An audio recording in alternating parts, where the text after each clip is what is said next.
Fellow Ghanaians, good morning. So the Black Stars are going to the World Cup. We are back where we belong. Since 2006, this country has been part of football's biggest stage. And even though we missed out in 2018, the Black Stars have remained one of this continent's most consistent sides in the football game. For a country of over just 30 million people, I don't think that is a small feat. We have produced legends, inspired generations, and made the world take notice of Ghana whenever we step onto the pitch. The truth, a painful one though, is that qualification alone is no longer good enough for this country. The shine has since dulled. The joy that once came with wearing the Black Stars on our chest has dimmed under the weight of mediocrity. We have not won a major trophy in nearly 40 years. 40 years. Fellow Ghanaians, that is a full generation. People have been born, they've grown, they've had children, and are nearing retirement without ever seeing Ghana lift a continental trophy. And it is humiliating, and it speaks volume about how far our football has fallen. How did we get here? The problem with this country and football is not just technical, it is structural. From our grassroots systems to our football administration, everything seems stuck in the past. Our pitches are poor, our infrastructure is neglected. Our coaching philosophy is far outdated, and our leadership at the Ghana Football Association appears to be trapped in a cycle of excuses and mismanagement.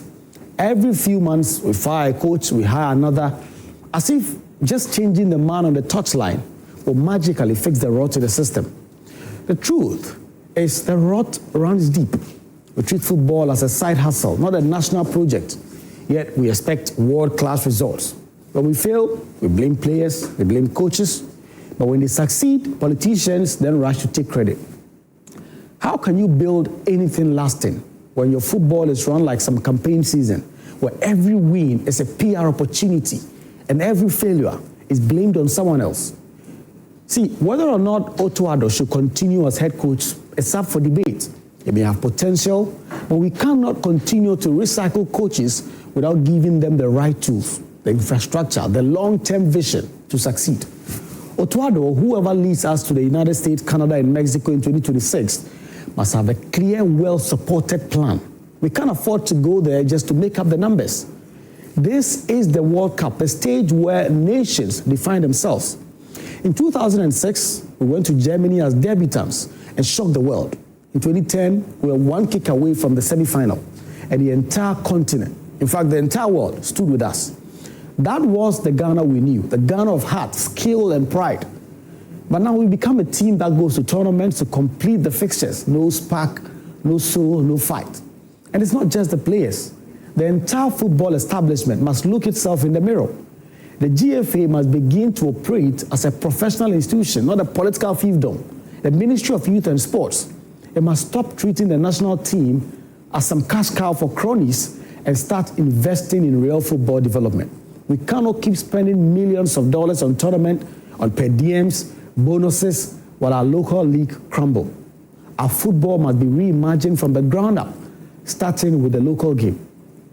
The Ghana Premier League must be made attractive again with proper marketing, sponsorship, and infrastructure.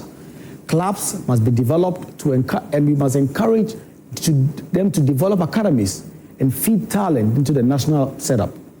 When our local football is strong, our national team will be strong. When we won our last AFCON, it was full of local players. For now, let's celebrate the qualification, but let's give the boys our support. We have to be honest also. Merely qualifying is no longer enough. This country must go to the World Cup to compete, to win, and to restore pride. Anything else would have been wasted another golden opportunity. Now from football to something even more important, the human cost of a system that has lost its empathy. Last week, a nurse was queried by the Ghana Health Service for allegedly using, quote, offensive language against the health minister during a protest of unpaid salaries. She and her colleagues have worked for months, 10 months without pay. Imagine waking up every morning, going to work, caring for the sick, saving lives, and yet not being paid for 10 months. When the nurse spoke out, her words were deemed abusive. The ministry issued a statement saying that opinions must be made responsibly and respectfully without resorting to insults. and that, quote, it will not condone the use of abusive language or acts of indiscipline. It is, of course, important to be civil in public discourse. But fellow Ghanaians, let's not mince words. For all that our politicians have put Ghanaians through, for the hunger, the hopelessness, the indignity, they should count themselves lucky that all they get are insults. Because when you push people to the edge, when you make them work for almost a year, and sometimes more than a year without pay, when you make them beg to feed their children, you should not be surprised if their words stink. In some countries, public anger boils over into the streets. In the last few weeks, we've seen Nepal protesters attack their politicians for corruption and neglect. Here are people shout on social media, weep in public, and plead with ministers to pay them for the work they've already done. The politicians should count themselves lucky that is all they get. And for that, a nurse is queried. We live in a country where those who work for the state must now cry, strike, or beg before they are paid. Teachers, nurses, pharmacists, junior doctors. It's always the same story. A group is posted, they have to work for months, and then someone in government just comes out and says that, well, the process is ongoing, we'll pay you when we can. But while the process goes on, rent must be paid, food must be bought, children must eat. Salaries don't delay for ministers or MPs. So why must they delay for nurses or teachers? Our leaders sometimes forget that governance is not just about power. It's about responsibility. It's about making sure that the people who keep the country running are treated with fairness and dignity.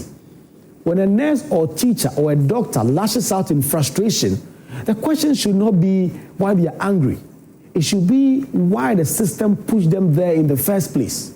Of course, that's not an excuse for abusive behavior, but the moral authority to preach restraint comes only when you have done your part. You cannot starve people and then lecture them about politeness. When a nurse works for 10 months without pay, she's not just angry, she's broken. She's hungry, she's tired, she's humiliated. Every time she borrows money from friends to eat, she loses a little bit of herself. Every time she walks into a ward to save lives while wondering how to survive her own, she loses faith in her country.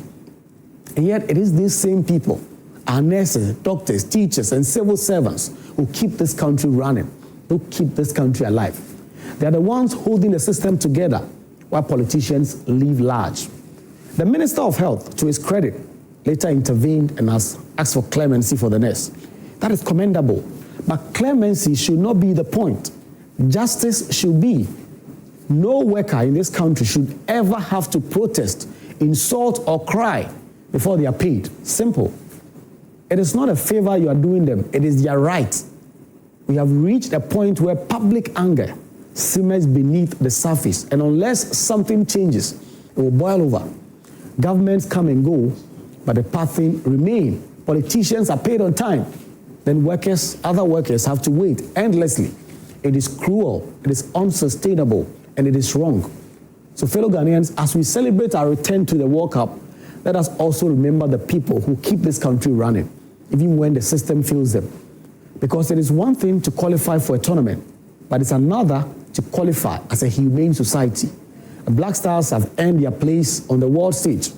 Now let's build a Ghana where our nurses don't have to plead for what is theirs to be paid, where our teachers don't have to strike for months, and where our leaders don't confuse authority for compassion. Because a nation that can send a football team to the World Cup, and I bet you next year you see the budget, but can't pay its nurses, has misplaced its priorities. And we have to fix that. Good morning, fellow Ghanaians.